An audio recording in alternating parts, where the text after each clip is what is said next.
Bonjour, je vais vous raconter l'histoire de Bon appétit, Monsieur Renard, de Claude Boujon. Bon appétit, Monsieur Renard. Monsieur Renard savoura sa dernière bouchée de viande. Si je veux manger demain, se dit-il, je dois sans tarder partir à la chasse. Il sortit de chez lui et se mit à l'affût.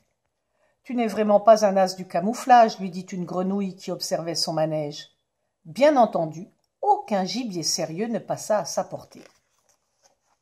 Il alla plus loin, courut 2 lièvres à la fois, perdit son souffle, n'attrapa rien. Je sais que ce n'est pas la bonne manière de chasser, se dit-il haletant et honteux. On nous apprend ça dès le berceau. À la prochaine, cria le lièvre de droite. Bonjour chez vous, cria le lièvre de gauche. Comme il faut bien se nourrir, il continua sa chasse. Il s'attaqua à une énorme montagne de viande qui paissait tranquillement dans un pré. « Tu as les yeux plus gros que le ventre, lui susurra le ruminant, en lui donnant un bon coup de corne là où il faut. Et Monsieur Renard s'envola. Il planait et redoutait l'atterrissage. « Alors, on bat le record du monde du saut en longueur ?» ironisa un corbeau spectateur de l'exploit. Et crac! Le renard volant s'écrasa au pied du pommier où perchait l'emplumé. Il se releva, meurtri et vexé. « Ce n'est pas bien de se moquer de celui qui tombe, fit-il remarquer à l'oiseau ricaneur. Tu ne sais même pas à qui tu parles.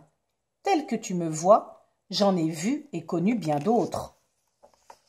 J'ai goûté à l'hippopotame. J'ai dégusté de la baleine. J'ai mordu dans l'éléphant.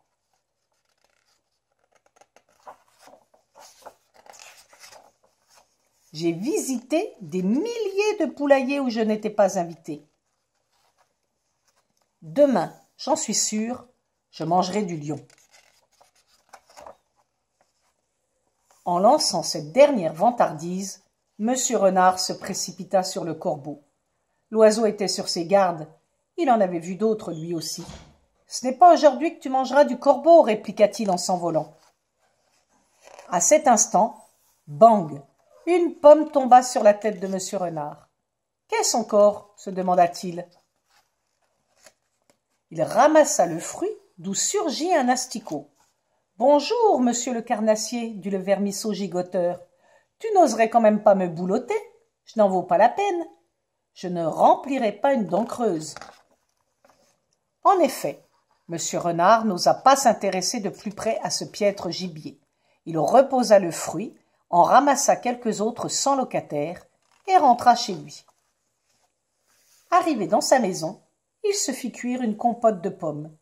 Une petite douceur n'a jamais fait de mal à personne. Bon appétit, Monsieur Renard, ça ira mieux demain. Et voilà.